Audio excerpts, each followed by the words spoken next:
Hello, welcome to Values, Virtues, Ethics and Morality. My name is Mangela Pillay, and I'd like to introduce to you today Sister Denise, who is in the studio with me. Sister Denise is with the Brahma Kumaris as a teacher and practitioner of Rajyoga Meditation for the past 40 years. She carries with her a wealth of wisdom and experience, which she will share with you today. The format that this talk is going to take is one of Socratic dialogue, and by that we mean the process of putting questions to another in order to elicit truth, in order to elicit answers that one would not ordinarily think of in one's course of one's day. The purpose of this program is to look at what Sister Denise calls conventional morality, to debunk myths that people have about morals, ethics, values, etc., to look at your own conscience and to introspect to see if your current value system is one that works for you. The topic that we will be looking at today is building your personal ethical policy. Building your personal ethical policy. Sister Denise, thank you so much for joining us today, and a very, very warm welcome to today's show. Thank you. So this is a very interesting topic and not something that will ordinarily make a dinner time conversation. Why is the subject of interest to you? And how is it related to your own spiritual journey? Well, when you want to be completely, as far as possible, at one with yourself, lined up with yourself, right with yourself, then you have to sit and decide, okay, how am I going to conduct myself? What is going to be my policy for myself? I think that to be right with myself, I have to take a good look at how I'm going to proceed, with my family, with my colleagues in my workplace, with the wider community. Some people have a very small world, very few people in their world. Other people have large numbers of people in their world. In my world, I have a very large number of people. I was sending out some greetings to my friends, and it came out to about 500, just friends. And that's a lot, really. I do put a lot of things out on the social media, and I have a blog, and we do videos and so on and so forth. So there are a lot of people who know me through those instruments. There's a lot of people that I meet through lectures and seminars and so on, and probably more people know me than I know them, because, if I'm with, say, 1,000 people for an hour, I will not build a personal relationship with them individually, but yet there is a relationship. So I heard a very important thing when I started my spiritual practice, and that is that whatever you do, others will watch you and they will do likewise. So that was a very important foundation of my personal ethical policy, which is that everything I do, you're on stage. I mean, here we're very conscious of the fact that there are cameras on us. But in life, you don't realize how many closed-circuit cameras are watching you. And before the era of closed-circuit television, people thought, well, nobody's watching me, it doesn't matter what I do, and so on. There's no record of what I do. And so you don't think about the impact that you have on who may be watching. But in spiritual practice, we're very, very conscious that someone's going to say, well, you do this, so that makes it okay for me to do that too. So the thing is that you become responsible for how another person is taking their cue from you. So I find it very important to be very attentive in relationships. I'm a very solitary person, but yet I come into contact with many people. And part of being solitary is I'm very, very aware of everything that's happening in my inner world. And then when I come into relationship with people, the thinking that I have in my inner world will inform and drive the way that I interact with other people in the external world, in terms of, you know, how they experience me, what is, you know, what do I bring, what do I take, is the give and take of our relationship, is it equitable, is it mutually beneficial? These are the considerations that I have, you know. And I think that people, more than anything else, they desire to be loved, to be recognized, to be seen, to be appreciated. And so it's a very important part of my personal ethical policy to bring those elements into the interaction. And I think it's very important to be straight with people. So I'm pretty direct, and maybe some people find that a little bit rough or gruff, but I'm not very keen on innuendos, double entendre, all of this sort of thing, because it seems to sort of take away valuable time from something more important. Do you see what I'm saying? Then every so often in life, some ethical dilemmas arise where you have to choose, is this right? Is this more right? If I do this, what will happen? If I don't do this, what will happen? If I do it that way, if I do it that way. So you have to spend time figuring out what is the very best way to handle this or that situation with a view to a desirable outcome. And so I think about these things, and gradually they form patterns, which then become recognizable rules for the self in different situations. What is your relationship with your own conscience? Well, the most important thing for me is to be right with myself. And say more. How do you do this? Well, I'm very sensitive to the voice of conscience. You know, there are times when some external person, authority figure, has a view about what's right and what's proper, which doesn't correspond to my view. So I will check my view, check their view, analyze them and see, is their view better, is my view better? And I may adjust my view if I find that their view is better. And if I find that my view is better, I will leave aside their view. But I'm always, open to learn, open to change. But I check. I have criteria, internal criteria by which I check. And sometimes even I can change those criteria if I learn something which requires me to adjust that. So Sister Denise, would you say that the person that you become, is it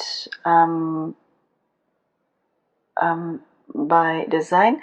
Did you use external help in order to rebuild your conscience, your internal moral compass? Did you create it yourself? To what extent did you take help from the outside? Where is help available? Well, I don't really look at it as help. I look at it as study, information. Which you got from where?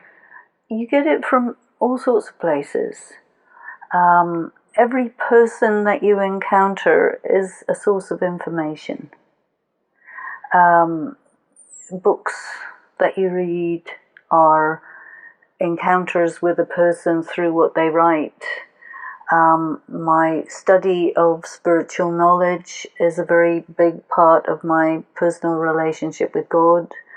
My interaction with people who are mentors because of being spiritual great ones.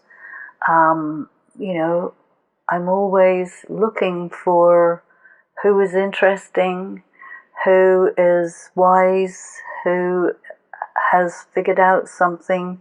Even I would say my relationship with pain is very informative, you see, because pain is a great teacher. Okay, tell us more about that. What does that mean? Well, sooner or later, everyone has to encounter pain. It can be emotional pain, psychic pain, spiritual pain, philosophical pain, physical pain, financial pain, social pain, whatever. But it comes at you and it hurts and you have to deal with it. And you have to see, well, what is the message that it's telling you? Because pain is definitely a messenger. It may be telling you that the way you're running your life is not okay, but change it quick, otherwise something's going to happen to you. It may be to say, there's something very, very deep going on. Now it's time for you to dig deep and look at that. It may be that the circumstances around you are especially there to make you really strong and resilient. So you need to deal with them in such a way that you actually become what they're there to provide you with. So you need to interpret the things well as well. Mm. How has your relationship with God impacted on what you just said? Well, my relationship with God is very much to do with having access to the mind of God, the things that God knows, the way that God articulates what is known, and the way that I can get a sense of aligning my mind with God's mind so that I can feel things intuitively also. And it has a huge impact because there's a real change of vibration. And this change of vibration means a change of sensitivity in the conscience and in the intellect to what is right and wrong, what is better, what is more harmonious. And then you refine yourself along those lines. Flowing on from that, how do you bring God into your day-to-day life? How does he help you to create your own inner ethical policy? I think it's more like including God as a presence. There is this idea that, well, God is always with me, so there is that mental companionship. Does that mean that you can feel him right now? Yeah. Okay. Can you not?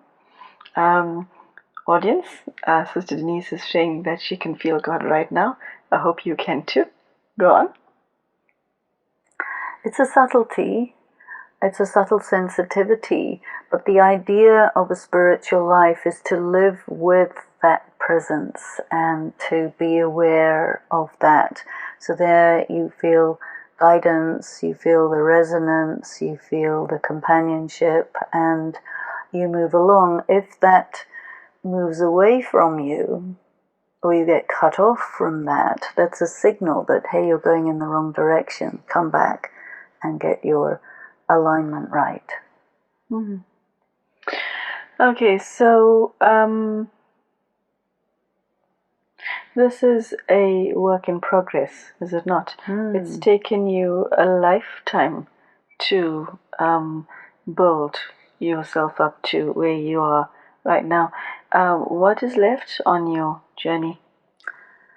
When you cross a glass ceiling, you can see through what has now become the floor, but you can't see the other side of the next glass ceiling. It seems to be like that every so often you pass through glass ceilings. So I think that there is plenty to go, which is unknown.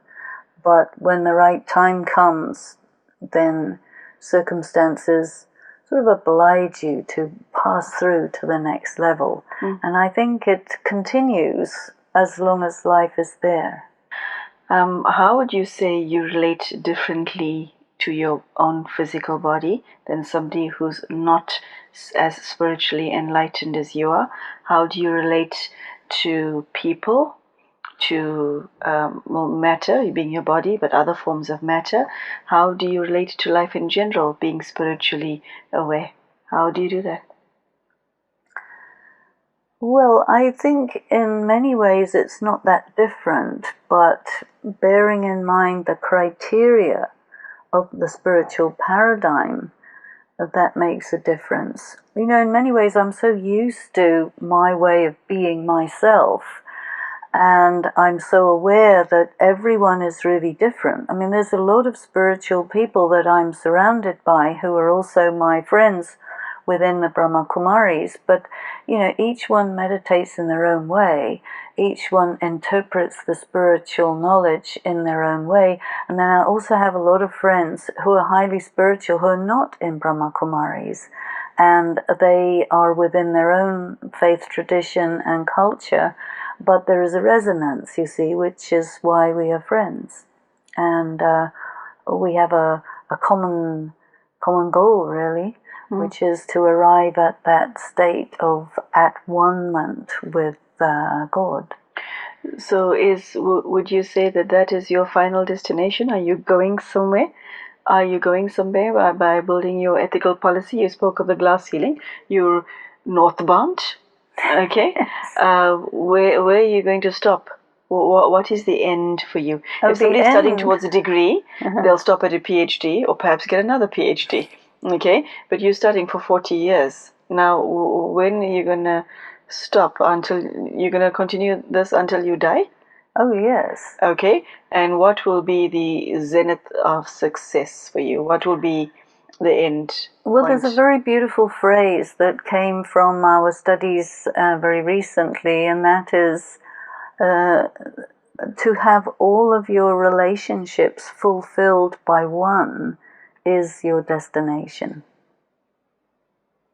So that means that you're able to sustain yourself totally from your relationship with God, and then when you have to leave this body, you leave and you just go into the light, and that's it. You just kind of disappear into a little point. Yes. How does the law of karma impact on your spiritual journey, or the other way around, actually? Because everyone is carrying debts, invisible debts. What do you do? What have you done with your debts? I think do you still have debts? For me, the spiritual path is a process of finishing off karmic accounts, and you finish it off in many different ways. So I feel that a lot of my process has been to become completely free. This is a very high aim for me.